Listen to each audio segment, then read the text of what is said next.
Good morning, and welcome to TCA on location. On location, Christian, we've been talking about this for a while, and here we are. I know, we are so excited to be at Koetter Woodworking this morning. It's Tuesday morning, and we've actually already had our coffee just because we've been up for a while because we have been looking forward to this. Yep. Andy, who's our special guest today? Our special guest today, we are coming to you live from Koetter Woodworking in Borden, Indiana. Yeah. And today we have Jerry Koetter with us. So Good morning. Thank you for joining us here. Yeah, thanks for having us. Jerry, welcome to TCA. Yeah. Long-time viewer? Long-time viewer, first-time participant. We'll take it. Right. We'll take it. So first of all, for everybody watching, we got a really cool and special TCA for you today. A few things. We're live, first of all. So you want to drop us a comment, just put it in the feed right down there. Let us know where you're watching from. We're in Indiana today. So if you're in North Carolina, hey, we miss you, but we'll be back tomorrow. It's all good. So we're going to be talking about the industry as we normally do. We're going to be talking about Next Level, which is Thursday and Friday of this week, back in Mooresville, North Carolina. And then we're going to be talking about Koetter Woodworking. Yeah. So before we go into those points, Jerry, do me a favor and tell us, where are we sitting right now? Yeah, so we're in the Forest Discovery Center. This is a building area we built in '98. We have originally started off with the idea of cogeneration, and we decided to kind of box off the building and make it an educational center. It is beautiful. It is absolutely gorgeous. This facility is tremendous. There are educational exhibits all around. There is an absolutely, hopefully we'll get some footage of it, there's an absolutely amazing wooden wall that just spans the entire building, that goes through the seasons of a forest, right? Right. It's a marquetry. Okay. A gentleman by the name of Dan Dekoff made that back in '98. No way. And it represents the 4 seasons here in southern Indiana, so it's kind of a neat display. Yeah, it's awesome. Well, it is. It's gorgeous. This facility is gorgeous. Maybe we'll see it a little later, right? We are. So before we get into TCA, if you guys are watching, we are going to be streaming all day from Koetter Woodworking here. We have a really actually exciting few hours here this morning. We're going to be taking a tour. We're going to be having discussions, interviews, and Jerry, later on today, we're going to be talking to your team about a new technological tool that you guys just came out with. Koetter Connect. Yep. Okay. Yeah, great. So everybody, stay on Facebook, stay on YouTube. You'll get notifications when we go live. So we're going to be going live throughout the entire day today from Koetter Woodworking. We're going to see some really cool WEINIG machines in action. Yep. Sure. So that's going to be cool. But before we get into all that, Andy, what's going on? Give us your optimism of the week. So we have a lot to be optimistic about, for sure. But the interesting thing, I want to talk with Jerry a little bit because, the numbers that we have been talking about with housing starts being up, with the inventory being low in for existing homes, and so it's creating a lot of housing starts. The permits are way up.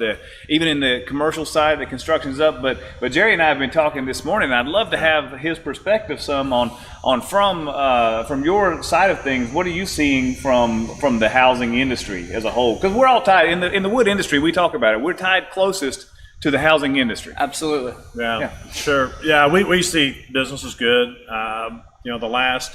We had a really strong start January, February, and then March, of course, the big COVID hit. Right. Yep. And we saw a pretty substantial fall, in March, better part of April. Well, May, it literally was a V. It was a V curve, huh? Yeah. Yep. So, we came up really pre-COVID numbers by probably late May, June. Wow. So, we were excited about that. And it's been a nice trend. So, with the fact that housing we don't have, the big inventory.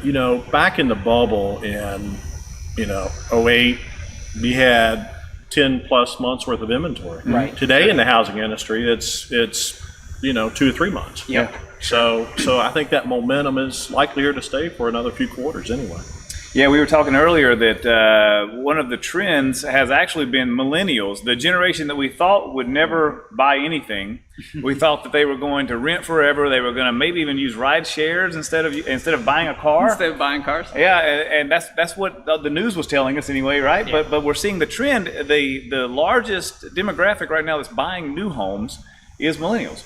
And we were talking about that. You said you had an example of that. Yeah. So my 26-year-old daughter, she's been out of college. She bought an apartment and been living there ever since. And decided, hey, it might be time for me. I banked a little bit of money, and she's looking at it. 26 years old. Starter home, something just to get out of the apartment. Sure. Well, interest rates are at an all-time low. The mortgage industry is booming. I looked at that this morning, and new mortgages are up 25% this year. Yeah, that's wild. It's the best time to buy. Now we have seen, and we talked a little bit a couple weeks ago about one of the things that on the other side that's maybe, I don't know if you want to call it it's not really a negative, it's not less than optimistic even, but the lumber prices are going up, right? Because this was a year of unknowns. Yeah, it's a necessary counter, right? Because, you can only, things happen. When things are busy, sometimes adverse effects take place. Right. Yeah. And I would probably put that into two buckets. Okay. I would put it more in the hardwood for the interior build out, and then you got your stick building, right? Okay, right, Okay. sure. Right. Yep. So talk about the sticks first. Okay, yep. The bones of the house. So I would say,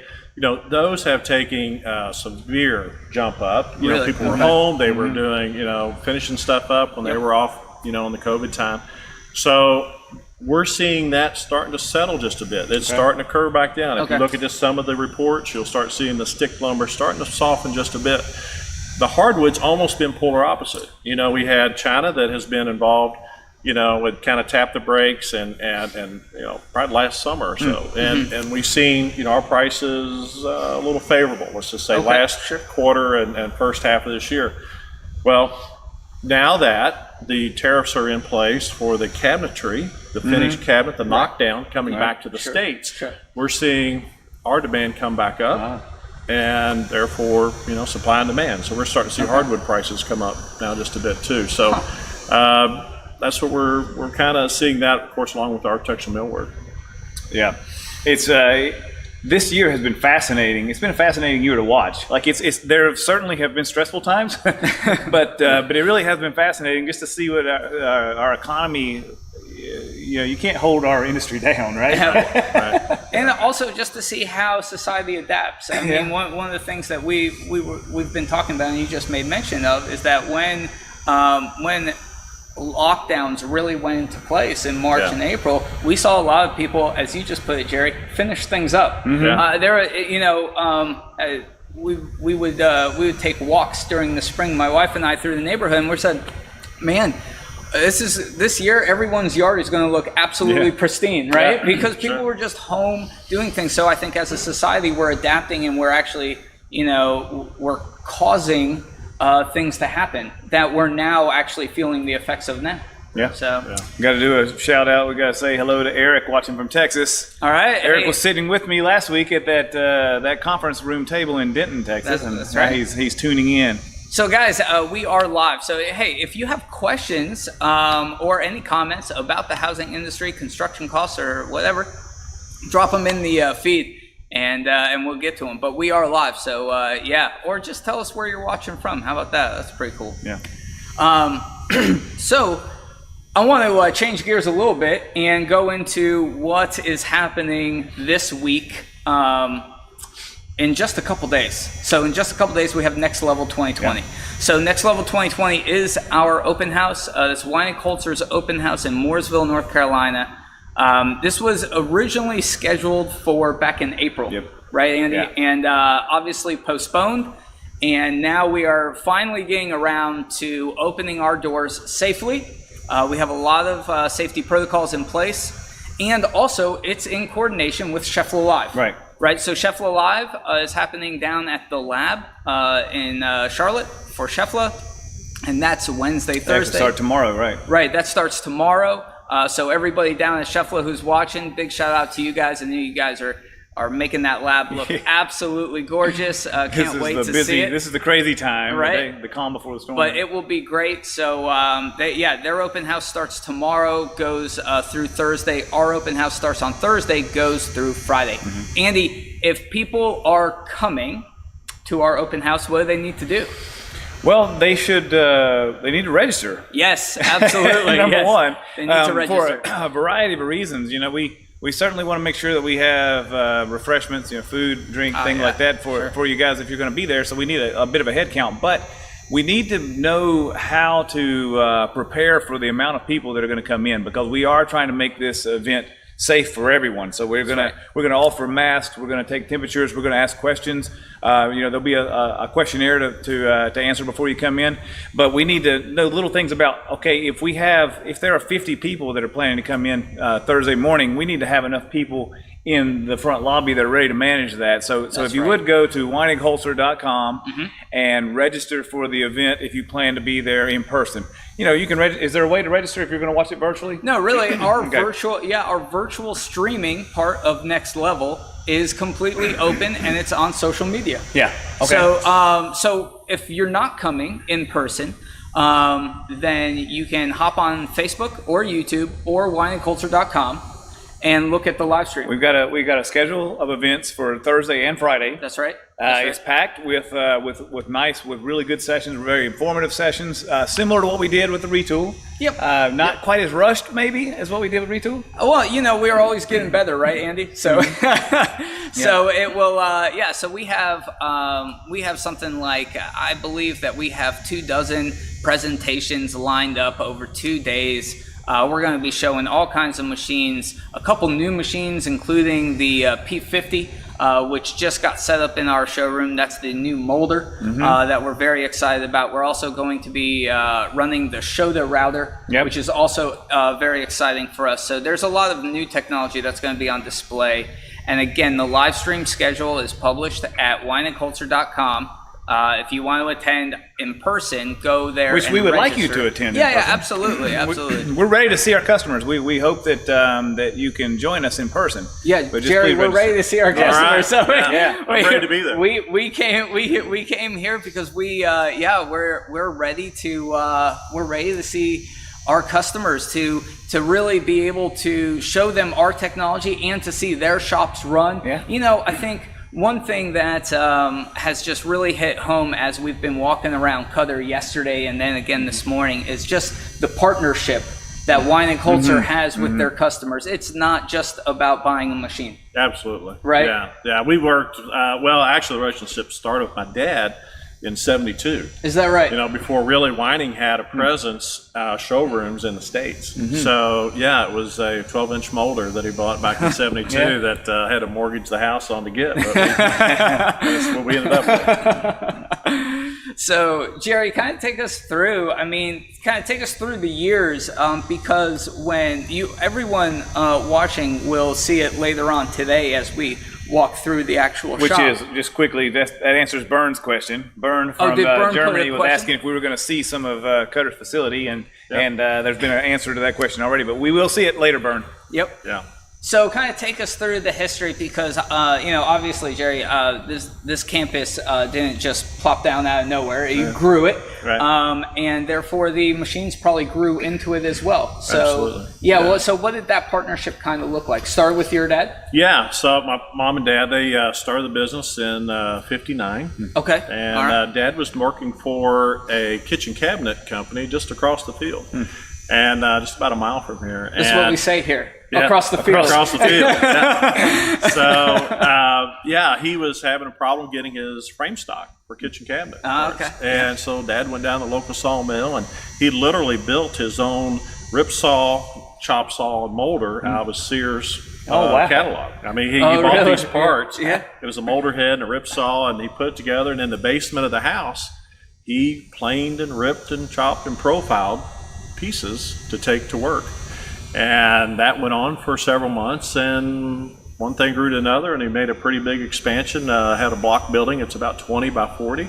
Okay. And ended up buying a few pieces of equipment, and I'm the middle of 5 boys that Mom Dad had, and we were raised in the basement of this house, and with saws on one side and a curtain and beds and kitchen on the other side. That sounds like a healthy childhood. Yeah. Hey, Yeah. I mean, like, growing up in a shop, I love it. Yeah. Literally. Yeah, literally. So now when we walk through, we're going to see all kinds of lines of equipment. Now, kind of take the audience through what is it, and they'll be able to see it when we go out there, but what is it that Koetter Woodworking manufactures here? Sure. So our staple product is architectural millwork. It's, crowns, bases, casings, doors, interior custom doors. Okay.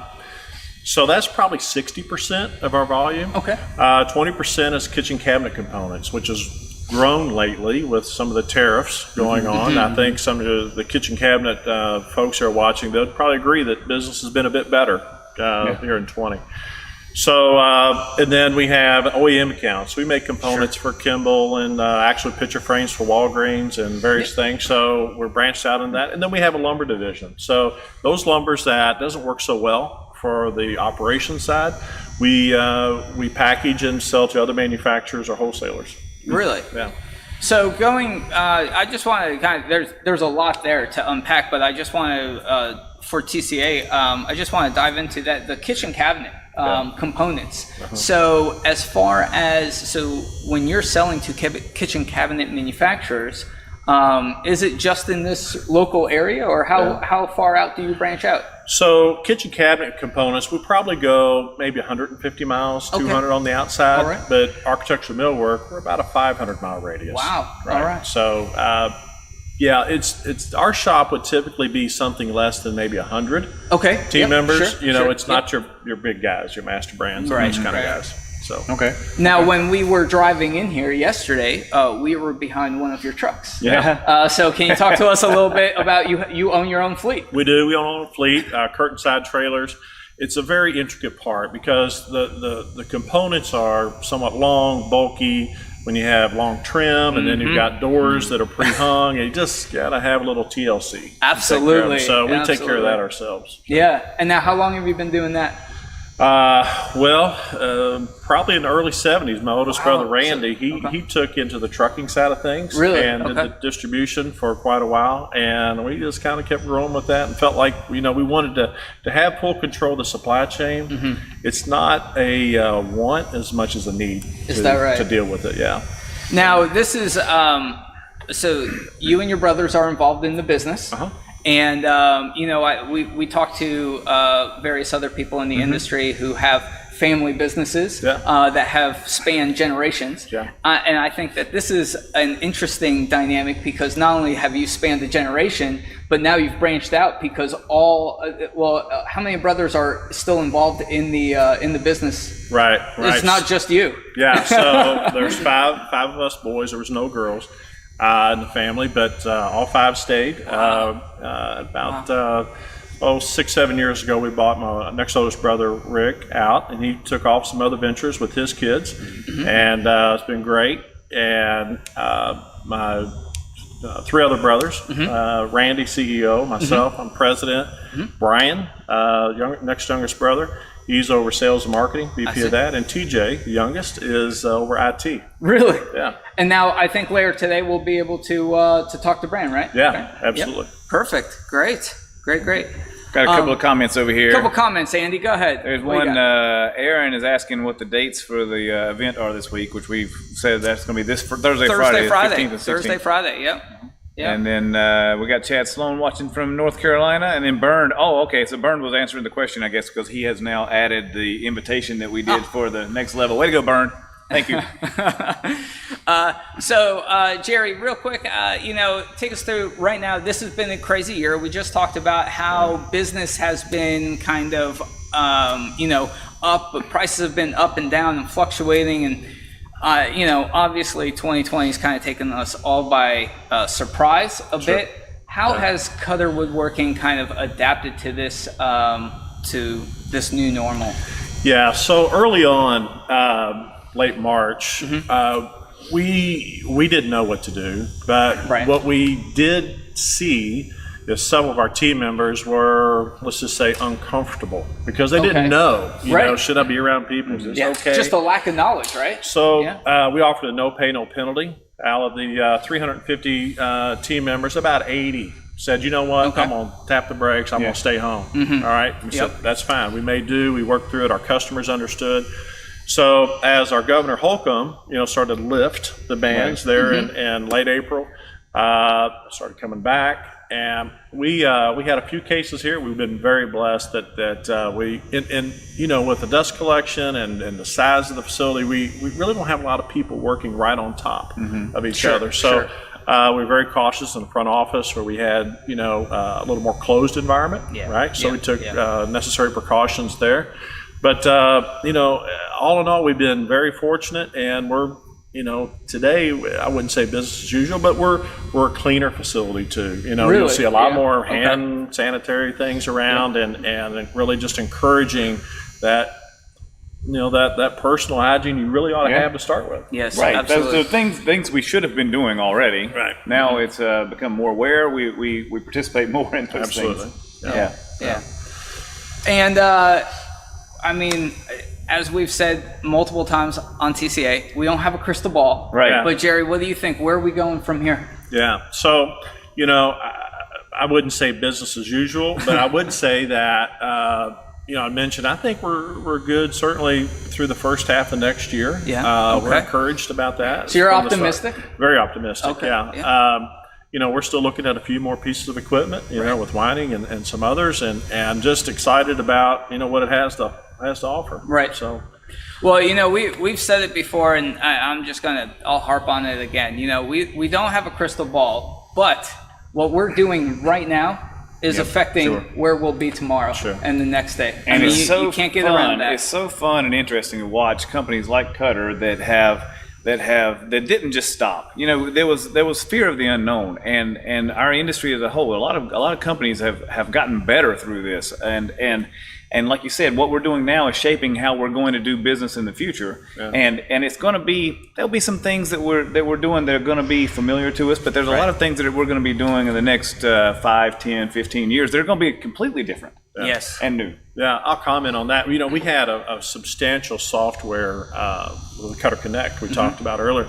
Well, as it turns out, that finished up Q1 of this year, and here we are in the middle of COVID to try to launch this massive project we've been working on with Brother Brian and Clay Gayheimer and Carol Phillips and a bunch in the KW team that really, you know, we had years working on this project, and then boom, we get hit with this. So we're launching, and they've done a great job launching this with Zoom and various things to get this on out to the customer. And I'm sure Brian and Clay and they'll speak to that later. Yeah.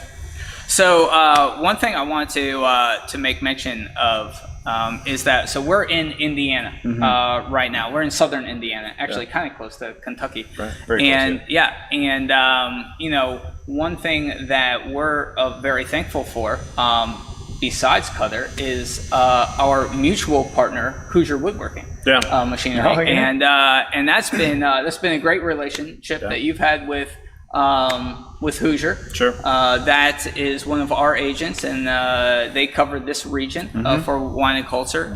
Great agent. We'll have to have them on the live stream at some time, maybe later today. I don't know.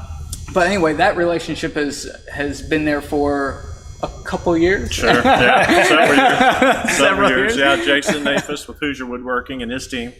You know, what you get with Jason and agents of that nature that really have the experience is, it's not that they necessarily go and pull tribal knowledge, you know, from others and bring it, but what they do is come and try to apply. Say, hey, would you consider this or consider that? And sometimes it's not a quick sell. Sometimes it's many years. You know, I'll give you an example, the S90.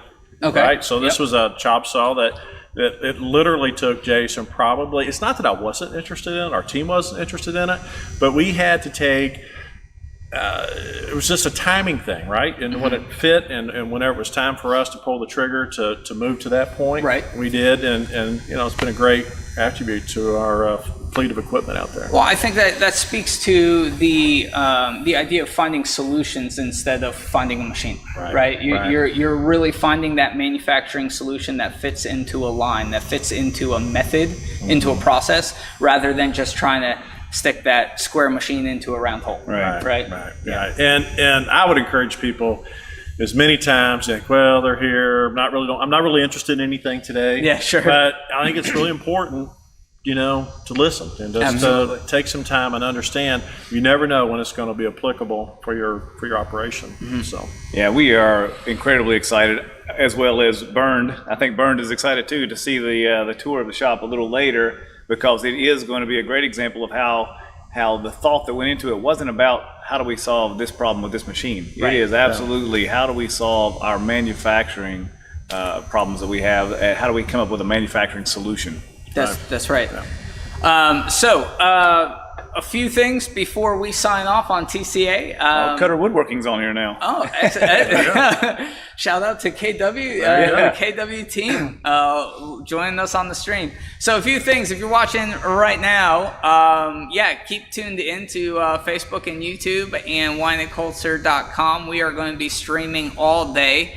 We'll finish up TCA here in a moment, but then we're going to be launching into a tour, which we're very excited about. We'll get to see a lot of cool equipment in action. We're going to be looking at the actual products, the finished products that Koetter Woodworking does. Yep. And we're also going to be looking at Koetter Connect. Right. So, how we take it to market. So. I love it. I love it, Jerry. That's great. So thanks for watching, everybody. You've joined us for TCA on location. We are here at Koetter Woodworking. We're going to be streaming all day from here. Keep watching. We'll be back in about 30 minutes or so for a tour, so keep it tuned here and enjoy the morning. Take care.